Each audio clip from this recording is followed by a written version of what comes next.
Okay, guys. So what I want to do in this video, hopefully it's a lot quicker than the first one, is just give you a sense of how these properties are actually kind of organized, especially why I made you kind of make this family tree. So in the future, like when you're referencing this, it might make a little more sense. Now, I'm not going to go through every single property that you had in the graphic organizer because there's a ton there, but what I do want to do is give you maybe kind of the most essential ones and give you essentially how they fall down. Now, also notice that I didn't include isosceles trapezoid or right trapezoid into this discussion, but they would be part of this as well. And just for the sake of argument, isosceles trapezoid would be here if we were talking about it, and right trapezoid would actually be here. Okay. I'm not going to include them in this discussion, but that's where they would go. And so when all said and done, like you have an opportunity um, to maybe write some stuff down. But for now, actually, I discourage you from just plainly just following along like and writing everything down because I'm gonna do some erasing along the way. So just fair warning, okay? So this is a family tree that I came up with.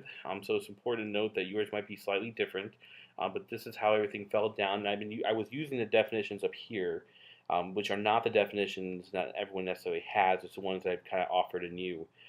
So in this structure, Quadrilateral basically had two kids, Kite and Trapezoid. They split off. Trapezoid created a parallelogram, and then a parallelogram had a rhombus rectangle. Kite also had a part in playing with a rhombus because rhombus actually fits both the definition of parallelogram, meaning all four sides are congruent. I'm sorry, two sets of sides are parallel, and also fits the definition of kite, the general definition of kite, because it does have two sets of sides that are the same. They all happen to be the same side. And then, of course, rectangle, rhombus create a square. Now, the reason why we suss out definitions versus properties is this. Definitions has now created a nice hierarchy for us. From beginning to the end, we have a nice hierarchy of where these shapes actually belong. Because now we have a hierarchy, now we have a flow, we can start examining properties. And because we have like this nice relationship structure, it's going to give us an opportunity to not have to test every shape, but rather start at the top quadrilateral most general, and then start filtering our properties down this tree. You'll also have an opportunity to see how some of these properties evolve. And so even though like trapezoid may pass on a lot of stuff to parallelogram, parallelogram might actually evolve those qualities into something very unique. Because in the end, and the best analogy I can use is this, you have all the stuff genetically that your parents have. They pass it on completely to you. But in that mixture, in that kind of combination of their material, something very unique, you resulted. You are not your parents, you're not a clone of your parents, so certainly it's not the same, it's just you have potential for sharing. Anyway, here's what I mean. Let's talk about quadrilateral. So through the definition, you know that it's a four-sided polygon, which makes everything below it a four-sided polygon. That's not the interesting part. The interesting part is when you start looking at qualities of this quadrilateral. And so again, if you kind of picture just like your general, nothing special quadrilateral, four-sided polygon, one thing that we can see right away is that all angles sum to 360 degrees. Okay, so if that's true for a quadrilateral, that automatically must be true for literally every other shape here. So I'm going to do some copying and some pasting. And so all of the shapes, because they're connected to quadrilateral, take this quality.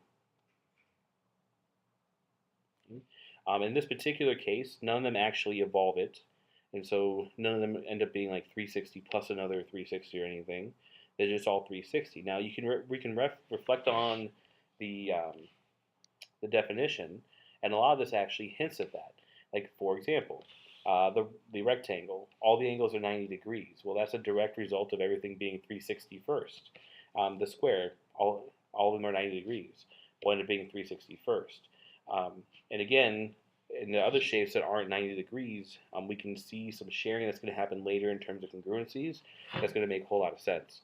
Now, as far as quadrilateral goes, that's really the only quality worth mentioning. It has four sides, adds to 360 degrees, and we're done. Well, what can I say? It's going to be a quadrilateral. It's very general. You didn't expect a lot to happen. Let's explore the kite because it's a little less busy on this side. So kite has a couple interesting properties that's worth mentioning. The first one is that one diagonal bisects the other.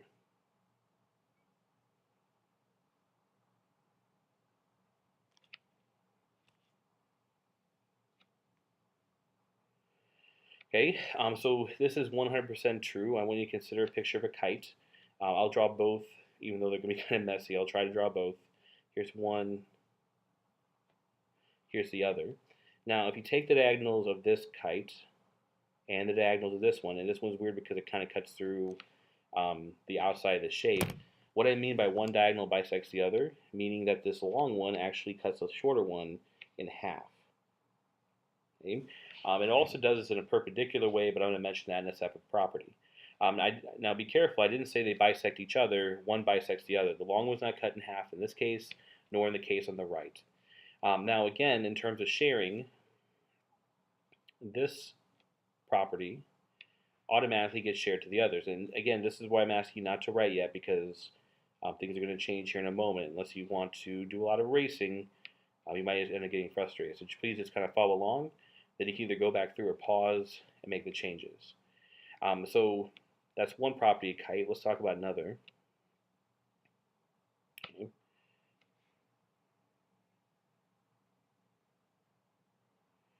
Diagonals intersect perpendicularly.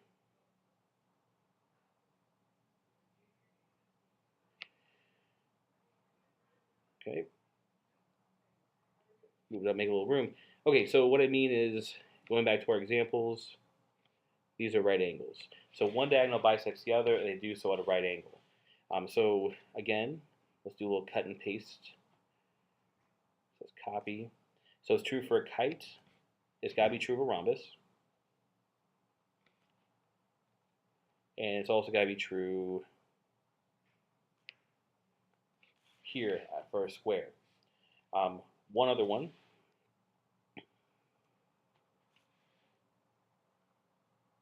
Let's go purple. So one other property of kites worth mentioning, and this might be different than the way it was seen like in your work, but the bisected diagonal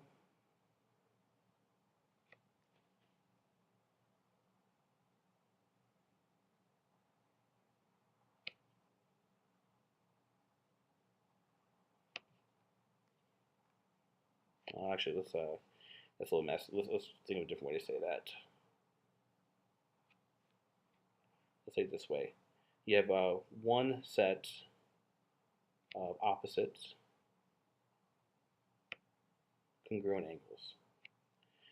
So I was going to try to relate it around the bisect, but that's a little messy. What I'm saying is that in a kite, you have one set of angles that are the same. And so you have one here with one there. You're not guaranteed two because it's a kite, but you are guaranteed one. So again, let's do a little copying and pasting of the properties. It's got to be true of a rhombus as well. We got some, there we go. And right here as well.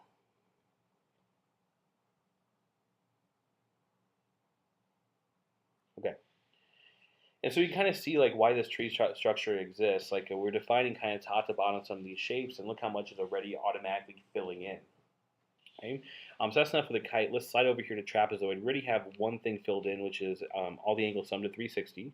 Let's take a look at the picture first. So again, I'm going to redraw kind of like that typical picture of trapezoid that we're all used to seeing. And we have the set of parallel lines there. Now, in terms of properties, there's not a lot going on with just a general trapezoid. But there is this that happens to be true by some angles. And so knowing that these are parallel lines, top and bottom, the left and right side kind of serve as transversals.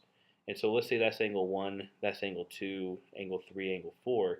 Because these are parallel lines cut by this transversal, it's got to be true that it has some supplementary angles here. Namely, 1 and 2 are supplementary, 3 and 4 are supplementary. And so what we actually have here, since angle 1, angle 2 are supplementary,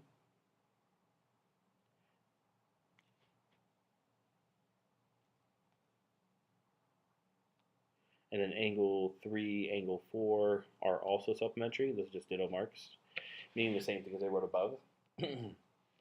We actually end up having two sets of supplementary angles.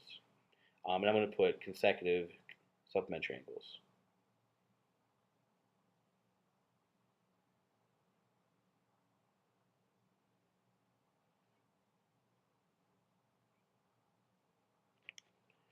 Okay. And of course, that comes from the parallel lines. Now, again, thinking in terms of how this tree works, that means we have to share this property several other places. So trapezoid pushes to parallelogram, and so I'm going to push it here to parallelogram. Uh, it's also pushed to rhombus, so I'm going to push it here to rhombus. And then rectangle. And then square. Now, I'm going to move this here too.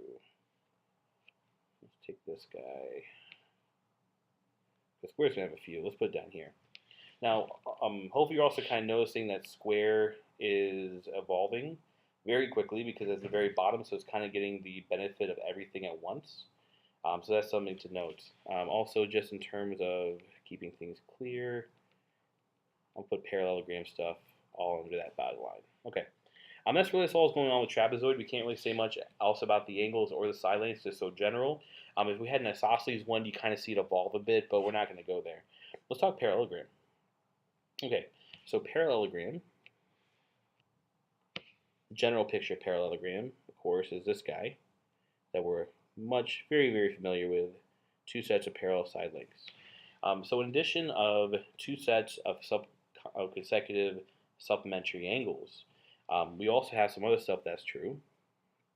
One thing is that opposite sides are congruent, and I'll also throw in there opposite angles are congruent. And so what I mean is because of these parallel structures, these turn out to be exactly congruent, as do these. Now we're going to start to see some evolution here in a moment, but let's first copy this down to the other shapes. So it's true for a parallelogram. It's got to be true of a rhombus. It's got to be true of a rectangle and a square.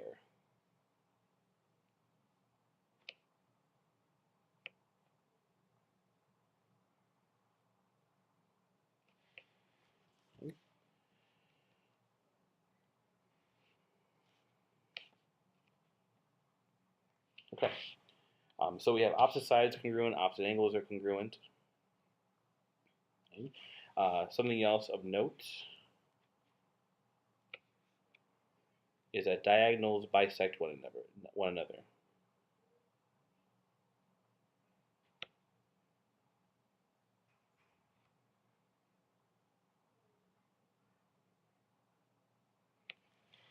Okay, so if you now here's kind of like the interesting part of this.